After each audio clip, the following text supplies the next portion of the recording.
Bonjour tout le monde, bienvenue dans cette nouvelle vidéo. J'ai le plaisir aujourd'hui d'accueillir Simon d'Aragon. Bonjour à tous. Vraiment un grand plaisir et un honneur parce que Simon est docteur en fiscalité internationale. En droit fiscal. En droit fiscal, Ouais. voilà. Et pourquoi est-ce que je dis que c'est un honneur? C'est parce que je sais qu'il réserve assez peu d'interviews. D'ailleurs, n'essayez pas de le contacter parce qu'il a beaucoup de travail. Mais il m'a fait ce plaisir parce que personnellement, je travaille aussi dans le domaine de la fiscalité, du conseil en investissement. Et on a eu l'occasion de se rencontrer dans un milieu qui est un peu atypique pour des professionnels comme nous, puisqu'on vit dans un monde parfois considéré comme feutré, etc., discret. Et pour autant, parce que je pense que c'est aussi dans notre nature de vouloir partager notre passion pour ces matières, on s'est retrouvé un jour dans un séminaire à Lyon sur l'investissement de façon générale. Et on a sympathisé. C'était un séminaire qui était plutôt destiné au grand public, et notamment à toute la nouvelle mouvance qu'on voit sur YouTube, Instagram, etc. Donc c'était assez drôle de se rencontrer dans ce contexte. On a sympathisé, voilà pourquoi tu as accepté Avec cette grand interview. plaisir. Voilà. Avec grand plaisir. Donc du coup, puisqu'on a le plaisir de te recevoir, moi il y a des choses qui m'ont impressionné dans ton parcours. Alors depuis, je te suis aussi justement dans tes différentes démarches et expériences, je ne sais pas si on peut appeler ça comme ça, sur les réseaux sociaux. Mais avant ça, peut-être on va revenir un petit peu en arrière, que tu nous expliques comment tu t'es découvert une passion pour la fiscalité. Enfin, est-ce que c'était une passion au départ ou pas? Je ne sais pas. Complètement. Dès le Ouais, départ? Complètement une passion. Pour être très honnête avec toi, Jérémy, j'ai démarré mes études de droit de manière assez classique et puis arrivé en deuxième ou en troisième année de droit, cursus assez classique, j'ai découvert la fiscalité et puis je me suis dit, ben voilà, ça y est, j'ai trouvé la matière la plus complexe, la plus difficile dans un cursus juridique. Ben, c'est celle que je vais adopter comme spécialité. Et puis à partir de là, ben, j'ai orienté mes études pour me spécialiser dans cette matière. D'abord en droit fiscal assez classique et puis ensuite en fiscalité internationale, puisque comme tu le sais, j'ai fait deux masters. Un master d'abord en droit fiscal à Paris 1, à la Sorbonne, et ensuite un deuxième master 2 en fiscalité internationale pour me spécialiser sur ces aspects internationaux à l'université Paris 2 Assas. C'était un partenariat avec HEC Paris, vraiment une formation hyper intéressante. Et puis ensuite, tu le sais, je me suis engagé dans un long travail de 5 ans et demi. Pendant 5 années et demie, j'ai écrit ce qu'on appelle une thèse de doctorat pour devenir docteur en droit. Alors docteur en droit public, spécialisation droit fiscal. Voilà, un travail très long et très approfondi sur un sujet passionnant. Je t'ai d'ailleurs, tu le sais, amené un exemplaire de cette thèse. Ah bah, je te demanderai une Donc, dédicace. Hein. Avec grand plaisir, grand plaisir. Et Voilà. alors évidemment, n'achetez pas cet ouvrage puisqu'il est vraiment réservé aux professionnels du droit et de la fiscalité. Mais voilà, ça a été une fierté que les éditions LGDJ me proposent la publication, ce qu'on appelle la compte d'éditeur. Je ne sais pas si tu sais ce que ça veut dire. Tout à Ça veut dire fait. simplement que ça coûte rien de se faire publier, que c'est vraiment un honneur de pouvoir être publié dans une maison d'édition telle qu'LGDJ. Oui. Effectivement. Donc voilà. Effectivement, moi j'ai découvert ça il y a peu de temps parce que j'ai sorti un livre qui était plus grand public, moins technique, moins académique. Mais voilà, le monde de l'édition était un monde inconnu aussi pour moi. Donc bravo pour cet accomplissement, c'est sûr Merci, que c'est avec plaisir. beaucoup de travail. Alors ce qui est drôle, tu vois, ce que tu dis là, moi j'ai pas une formation de juriste pur. Je suis plutôt parti sur profil école de commerce, expertise comptable. Et puis après j'ai découvert aussi le métier de la fiscalité, de la gestion de patrimoine. Mais je ne savais pas par exemple que parmi les juristes, le droit fiscal est considéré comme la matière la plus complexe. C'est en général ce qui se dit. Alors, ouais, c'est en général ce qui se dit. En tout cas, c'est le constat que moi j'ai fait quand j'ai étudié toutes ces matières juridiques. J'ai constaté que le droit fiscal, finalement, il y a très peu de monde qui a envie d'en faire parce que c'est très technique. Ça change tout le temps, tu le sais, hein, puisque toi aussi, tu as dans ton activité ce besoin de t'actualiser et de tenir compte des nouvelles législations, des nouveaux règlements, des évolutions de la doctrine administrative, ce qu'on appelle la doctrine administrative. Donc voilà, tu sais que tout ça, ça bouge régulièrement. Moi, je suis un passionné d'actualité aussi, donc je me suis dit, on va mêler tout ça. Je suis un passionné de droit, je suis un passionné d'actualité, un passionné de politique, d'économie, et on va mélanger tout ça, ça donne la fiscalité. Je pense que c'est pour ça que tout de suite, on a accroché, si on peut dire. Et d'ailleurs, depuis, alors même que je suis un professionnel, je te suis parce que quotidiennement, il m'arrive aussi que tu m'apprennes des trucs que j'ai loupés. On a tous à apprendre de tout le monde. Dans l'actualité. Alors, ce qui est drôle, parce que peut-être on ne s'en rend pas forcément compte, mais quand tu m'expliques ce que je découvre à l'instant, parce que je ne connais pas toute ton histoire personnelle, mais tu me dis que tu choisis le droit fiscal à Bac plus 2 ou 3, du coup en troisième année de droit, ouais. alors même que toi, tu n'étais même pas encore en âge de payer des impôts. Tout à quasiment. fait, exactement. C'est que... vrai que c'est assez amusant, mais c'est plus on va dire, la logique intellectuelle qui m'a plu. Et puis cette sensation aussi, et c'est pour ça qu'on est quelque part ici et qu'on tourne cette interview, c'est ce sentiment de pouvoir aider aussi les autres sur des aspects qui concernent tout le monde. Hein. Je crois qu'on a tous entendu nos parents évoquer les impôts, alors pour pas dire se plaindre, mais évoquer les impôts à la maison. Et moi, c'est quelque chose que je me suis toujours dit, maîtriser cette matière qui ne plaît à personne, quelque part, c'est aussi un privilège. C'est clair. En tout cas, moi, je me suis aussi découvert une passion. Alors, je pense que je ne vais pas autant en profondeur que toi dans les textes, mais c'est vraiment un plaisir de partager cette matière. Alors, parfois, les gens ne le comprennent pas. Hein. Ils ne comprennent pas comment on peut être passionné par la fiscalité. Moi, j'ai un peu cette sensation avec le droit social, par exemple. Là, par contre, ça, j'avoue que je ne comprends pas comment on peut être passionné du droit social, mais heureusement, il en faut pour tous les goûts et c'est un sujet aussi, bien sûr, très, très important. Et donc, du coup, parcours académique, docteur. Donc je fais mon doctorat, donc ma thèse pendant 5 ans et demi. Alors en parallèle de ma thèse, évidemment, on ne fait pas qu'écrire une thèse pendant 5 ans et demi. Un certain nombre d'expériences. D'abord, je travaille comme fiscaliste international dans un gros groupe à Paris pendant 1 année environ. Et puis je démarre des expériences qui me forgent encore aujourd'hui. C'est l'enseignement, puisque depuis 2013, j'enseigne à l'université. Alors à la fois à Nice et à Paris. Et donc en parallèle de ma thèse, mais encore aujourd'hui, j'enseigne à l'université, j'enseigne la fiscalité internationale, la fiscalité personnelle. Voilà, cette passion de la transmission finalement, et cette passion aussi mais tu le sais, cette volonté de transmettre, d'expliquer des choses complexes, de vulgariser des choses complexes. Tu connais mon état d'esprit, j'ai toujours considéré que si on n'est pas capable d'expliquer quelque chose de complexe à n'importe qui, c'est que soi-même on ne le maîtrise pas. C'est vrai. Donc à partir de là, je me dis que quoi de mieux que d'avoir des étudiants devant soi pour voir si ils réceptionnent les informations et puis si on est clair sur nos explications. Alors attends, là je suis en train de réaliser un autre truc incroyable. C'est que j'ai le droit de le dire ou pas ton âge? Non, je préfère C'est vrai? Je préfère pas. Ah mince. Parce que 2013, du coup, tu étais super jeune. J'étais très jeune pour commencer pour commencer à enseigner. Ouais. Bon, en tout cas, voilà, bravo pour ton parcours. Et cette envie de partager, c'est finalement ce qui nous a permis de nous réunir un jour dans cette conférence. Et donc, tu as une clientèle aujourd'hui, tu as des activités de conseil traditionnelles. Alors, je ne sais pas comment on peut qualifier ça. Je fais de l'accompagnement plus globalement. On a un certain nombre de clients. Mais vraiment, mon objectif dans mon activité, et c'est ça qu'il faut bien comprendre, c'est que je suis toujours dans cette optique de transmission. C'est-à-dire que quelqu'un qui vient me voir, je veux qu'il reparte avec une autonomie supplémentaire. Je ne veux pas me contenter de lui donner une solution, parce que c'est pas mon job quelque part. Ma volonté, c'est que la personne qui vient me voir reparte avec une autonomie supplémentaire et reparte avec des éléments supplémentaires qui lui serviront toute sa vie, et sans qu'il soit obligé de revenir vers moi l'année suivante pour la même chose.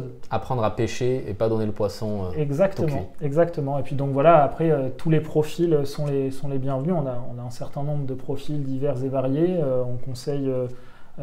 On accompagne, pour être plus précis, des sportifs de haut niveau. On accompagne des influenceurs sur les réseaux sociaux. On accompagne tout type de clients.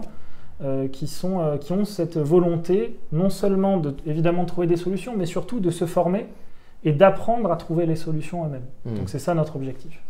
Non seulement à des clients qui ont des problématiques fiscales, mais aussi même, si j'ai bien compris, auprès même des gouvernements qui interviennent. Alors ça, c'est une activité un petit peu parallèle.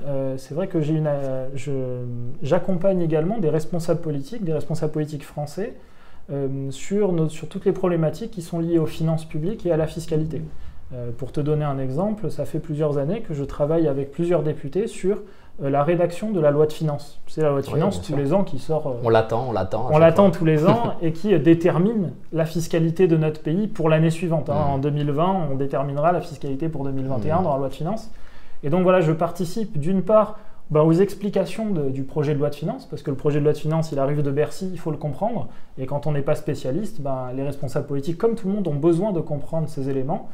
Et puis ensuite, on participe à la rédaction d'amendements pour améliorer le texte qui a été proposé, et puis essayer de faire passer un certain nombre de choses pour améliorer la fiscalité dans notre pays. Au fond, c'est ça le plus important, quel que soit le parti politique et quelle que soit l'étiquette des personnes que j'accompagne. Mon véritable objectif, c'est de les aider dans la recherche de l'intérêt général, en proposant des mesures, en faisant évoluer les textes qui vont dans le sens de l'intérêt général et dans le sens du bien commun, finalement. Et comment tu le sens alors, l'évolution de la fiscalité française? Ça, on va pas se prononcer maintenant dessus, mais Bon, il y a quelques petits signes qui permettent de voir un petit peu dans quelle direction on va. Après, on sort d'une période de crise très lourde, donc c'est encore plus difficile d'avoir des certitudes. Des certitudes, tout à fait. Et puis pour te compléter un peu la réponse, donc ça c'est le côté, on va dire, français, franco-français. J'accompagne aussi un responsable politique qui s'occupe de tous les expatriés. Et donc voilà, pareil, on se concentre sur les problématiques fiscales qui concernent tous ceux qu'on appelle les non-résidents, les Français de l'étranger. Tout à fait. Et donc ça, voilà, pareil, une matière hyper intéressante et passionnante. D'ailleurs, le député des Français de l'étranger, il est basé où? En fait, si tu veux, il y a plusieurs responsables politiques qui représentent les Français de l'étranger. Il y a plusieurs circonscriptions, je crois qu'il y en a 7 ou 8. Et donc, chaque député représentant ces Français de l'étranger est basé dans un des pays de la circonscription concernée. D'accord. Donc, ils ne sont pas basés dans un pays en particulier, ça dépend vraiment de leur préférence. Il y a d'ailleurs un centre des impôts dédié aux non-résidents. Exactement. Qui est à Noisy-le-Grand, je crois. Exactement, en région tout à parisienne. Fait. Tout à fait. Il m'arrive aussi de temps en temps d'avoir des clients internationaux. On est en pleine période de déclaration fiscale. J'ai eu l'occasion de remplir quelques 2047. 2047 pour que tout le monde soit petit rappel qui concerne la déclaration de tous les revenus de source étrangère lorsqu'on est résident fiscal français. Voilà, là c'est effectivement pour les résidents fiscaux, alors que pour les non-résidents qui ont des revenus mondiaux, mais qui ont aussi des revenus français, ceux-là doivent souscrire quel type de déclaration? Tout type de déclaration en fonction du type de revenu, selon si c'est des revenus locatifs, selon si c'est d'autres types de revenus, en fonction on adapte la déclaration, bien sûr. C'est vrai qu'il y a énormément de questions de ces populations-là un peu qui bougent beaucoup et ça rend la matière complexe, effectivement. Et alors, sur le projet qui permet de démocratiser, j'ai eu l'occasion, parce que moi-même j'ai un compte Instagram, les investisseurs malins, où j'essaie aussi à ma manière de démocratiser ces thématiques et d'aider les gens à devenir, j'espère, un peu plus intelligents avec leur argent, parce que aujourd'hui on parle de droit fiscal, qui est quand même une matière où on peut aller vraiment très très en profondeur. Mais même sur le sujet de base qui est la gestion financière, c'est aussi une matière qui ne s'apprend pas à l'école, alors même que bien sûr c'est un sujet essentiel pour notre quotidien, l'argent. C'est le nerf de la guerre comme on dit. En ce moment, tout le monde en a besoin, surtout dans ce contexte de crise. Et donc on partage cette volonté d'ouvrir ces matières et d'aider les gens. Qu'est-ce que tu as mis en place récemment? Enfin, je sais que tu as mis en place quelque chose, parce que j'ai eu l'occasion même d'y contribuer un peu. Est-ce que tu peux nous expliquer un petit peu ce projet aussi? Oui, bien sûr. Alors j'ai créé un groupe qui s'appelle Maîtriser vos droits et votre fiscalité. J'ai en fait voulu mettre en place un programme pendant une année, au cours de laquelle je donne un conseil juridique ou fiscal par semaine, que je publie sous forme vidéo, de manière à transmettre les fondamentaux du droit et de la fiscalité à tout le monde. Et surtout, je veux apprendre à tout le monde, et peut-être aux personnes qui nous regardent, à bien réagir dans des situations un petit peu complexe. Je prends juste un exemple pour que ce soit clair, et tu as vu ce premier conseil que j'avais donné qui est un fondamental finalement, c'est l'importance des traces écrites en toutes circonstances. J'ai tenu à faire ce premier conseil parce que pour moi en matière juridique c'est la base de tout, les traces écrites qu'on laisse. Tout ce qu'on écrit a une valeur juridique et peut être utilisé en notre avantage ou en notre défaveur. Et donc c'était important pour moi de mettre en place un programme. Sur une année, il y aura 52 conseils, comme le nombre de semaines, et je propose également un webinaire conférence par mois sur une thématique particulière. Tu le sais, ce mois-ci, pour le mois de mai 2020, j'ai fait un webinaire qui est un peu long, qui dure 2 heures, qui est consacré aux déclarations de revenus. J'ai voulu, alors évidemment, je n'ai pas pu traiter tous les cas particuliers, puisqu'il y a des professionnels comme toi qui s'en occupent, et c'est important, mais j'ai voulu couvrir le champ de tous les cas les plus classiques finalement. Et je pense qu'avec ce webinaire, on arrive à couvrir 90 à 95% des questionnements qui peuvent être posés. C'était vraiment intéressant. Moi, j'ai la chance de faire partie de ce groupe et c'est vraiment très instructif. Et ce que j'admire, et c'est là où on voit effectivement que tu as eu déjà une expérience d'orateur, etc. Au travers de tes expériences, j'imagine que c'est à la faculté où tu as donné des cours. Et c'est vrai que c'est très cadré, posé. De toute façon, ceux qui t'écoutent là et qui te découvrent peut-être s'en rendront compte, c'est toujours très clair, la bonne analyse. Non, franchement, c'est vraiment appréciable. Et le conseil chaque semaine, petite vidéo de 10 minutes, c'est un super format. Et dans le groupe, c'est ça qui est génial avec les réseaux sociaux. Et je pense que c'est là aussi une découverte que toi et moi, on a fait finalement il n'y a pas si longtemps que ça. Bien sûr. C'est la puissance de ces réseaux sociaux, du marketing digital, le fait de pouvoir toucher comme ça un maximum de gens. Et je vois, il y a des dizaines et des dizaines 2 personnes dans ce groupe qui tous les jours maintenant te posent des questions, effectivement parfois sur des situations un peu trop personnelles, Bien sûr. et tu ne peux pas leur répondre comme ça, mais on voit quand même dans ta démarche qu'à chaque fois tu essayes de répondre, d'apporter, d'essayer de les aider à apprendre à pêcher d'ailleurs. Exactement, Voilà. exactement. L'idée, c'est toujours la même, hein, de transmettre, de donner des éléments de réponse. Alors évidemment, quand les situations sont trop personnelles, il faut prendre un conseil personnalisé, évidemment, parce que on a besoin d'une véritable analyse. Mais si je peux répondre, que ça me demande pas une analyse importante, je le fais avec grand plaisir. Spontanément, ouais. Exactement. J'ai vu ça. C'est très appréciable. Et peut-être pour terminer, est-ce que ce groupe-là, est-ce que n'importe qui peut le rejoindre ou tu l'as limité là pour Bien l'instant? sûr, non, tout le monde peut le rejoindre. Alors il y a une période d'inscription qui se termine bientôt. D'accord. Je réouvrirai quelques jours d'inscription dans les prochains mois parce que j'ai eu quand même pas mal de demandes.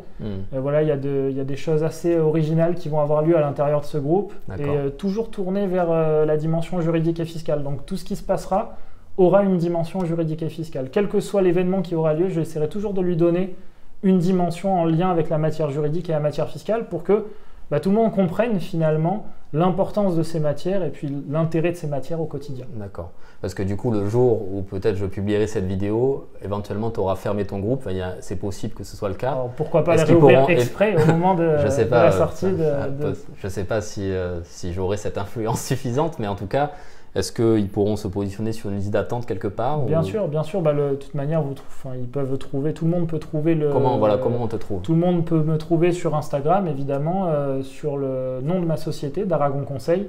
Et puis il y a un lien sur ma bio, ce qu'on appelle la bio. Ouais, je découvre moi aussi tout ça, qui permet de rejoindre le groupe. Oui. Voilà. Et sur Facebook? Parce que le groupe est sur Facebook, mais est-ce qu'il est privé ou est-ce Tout à fait, c'est un groupe privé. Non, c'est un groupe privé. Il est secret, c'est-à-dire qu'on ne peut pas le voir si on tape le nom. Exactement, il faut d'abord s'inscrire pour pouvoir intégrer le groupe. D'accord. Et du coup, le lien, on peut le trouver que sur ton Instagram. Exactement. D'accord. Exactement. Donc il va falloir peut-être pour certains créer un compte Instagram, ce sera l'occasion. Exactement. Parce que c'est the place to be maintenant. Voilà, est-ce qu'un mot de la fin peut-être? Écoute, te remercier déjà pour ce moment passé ensemble. C'est toujours un plaisir de discuter avec des gens passionnés de fiscalité, d'investissement.